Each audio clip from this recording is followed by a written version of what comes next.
आय शिव रुसता गे माई। आज सदा शिव शंकर भोला, आज सदा शिव शंकर भोला रुसता गे माई। आय शिव रुसता गे माई।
गणपति देलन हेराय, पीसल भांग कुंडली में राखल गणपति देलन हेराय।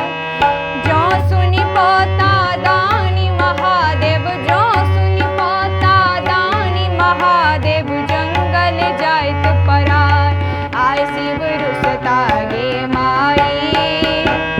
आज सदा शिव शंकर भोला, आज सदा शिव शंकर भोला रुसता गे माई। आय शिव रुसता गे माई।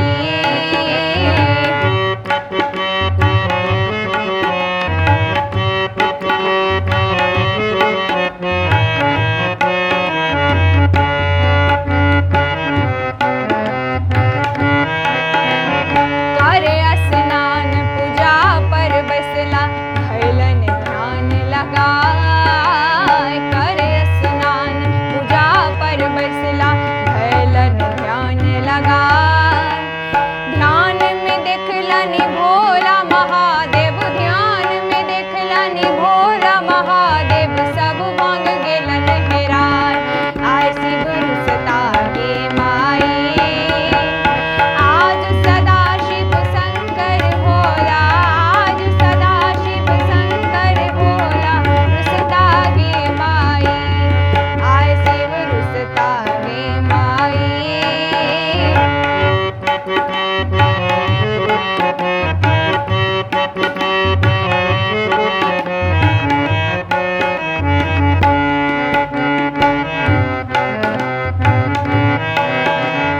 आँख निरावती भाव चमकावती गौरी गेलन पराय। आँख निरावत भाव चमकावती गौरी गेलन पराय। आई है माई पर है परोसिन, आई है माई पर है परोसिन गौरी के दियो न मनाय। आय शिव रुसता गे माई। आज सदा शिव शंकर भोला, आज सदा शिव शंकर भोला रुसता गे माई। आय शिव रुसता गे माई। आज सदा शिव शंकर भोला, आज सदा शिव शंकर भोला रुसता गे माई। आय शिव रुसता गे माई। आय शिव रुसता